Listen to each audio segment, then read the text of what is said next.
Our presidency media specialist has expressed dismay at reports that alleges that Deputy President David Mabuza seemingly absconded from his responsibilities. Seedat pointed out that 81 media advisories and 68 speeches by Mabuza were issued on the presidency website. In the same time period, the Deputy President had appeared before Parliament 25 times, answering 750 main and follow-up questions. She added that these indicated Mabuza's articulation of government performance and policy positions.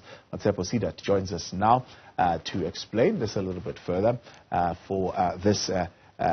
course, we'll get her reaction. Good to have you with us this evening, Matsepo. Why do you think there's been this perception that, every time the Deputy President appears, you'd see on Twitter and other spaces people saying, oh, where's this guy? Is he still part of government? We really never know what the Deputy President does or if he does anything at all.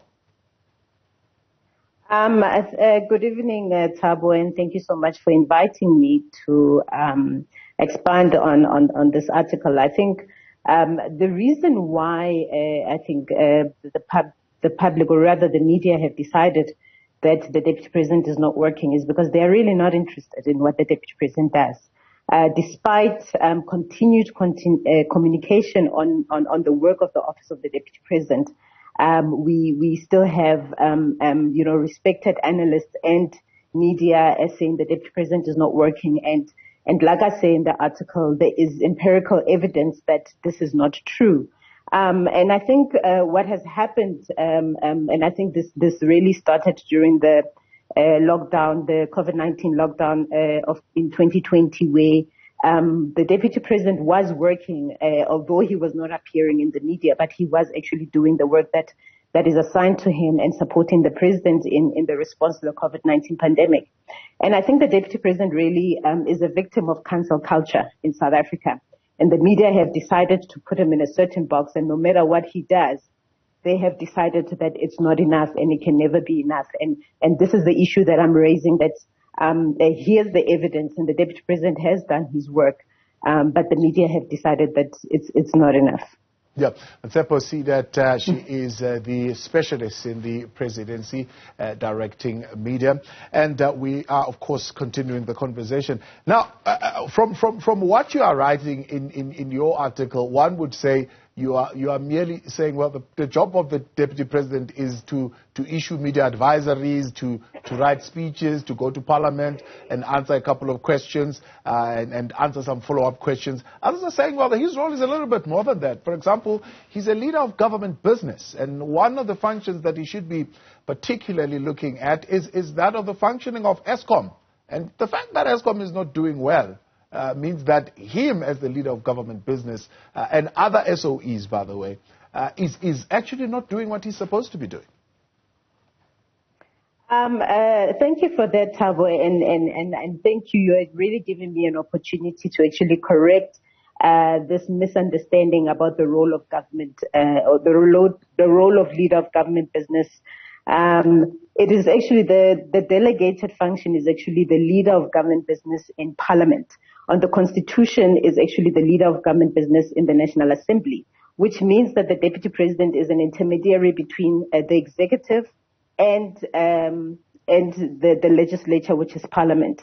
So it does not mean that he's responsible for SOEs. It is actually a delegated responsible specifically focusing on Parliament. And I think there has been a misunderstanding in the public about that role, because the Deputy President is not responsible for SOEs.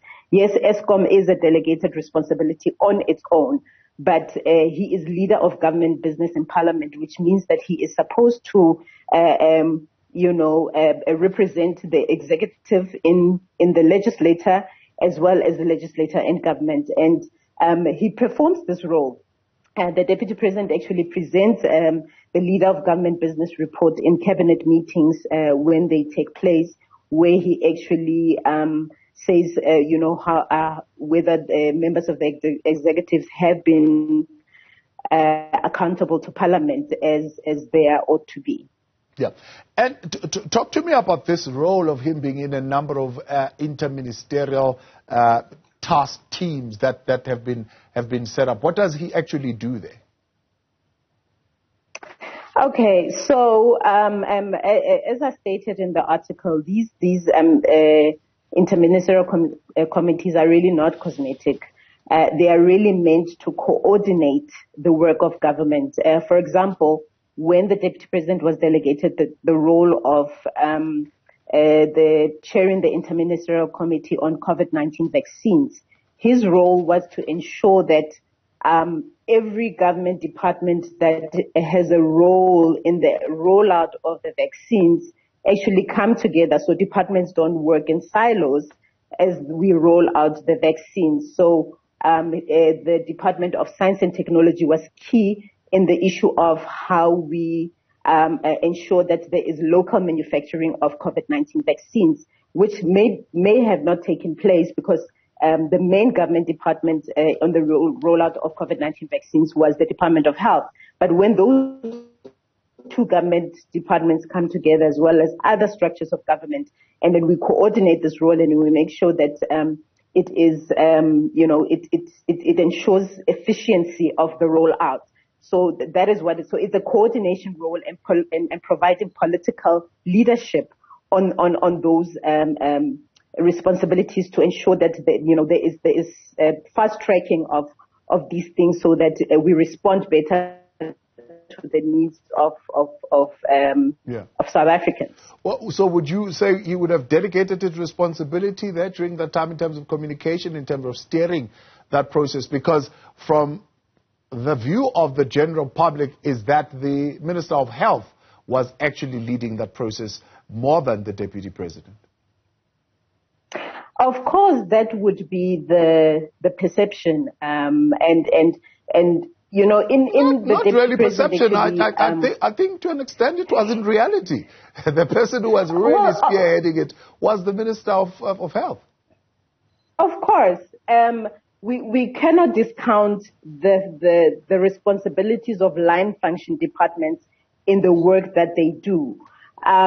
What we also cannot do is say that just because the Deputy President is providing this political leadership, it takes away from the line function department in terms of what they are doing. So the Department of Health, of course, had the direct responsibility to ensure the rollout. But the President appointed this task team to ensure that it was not just about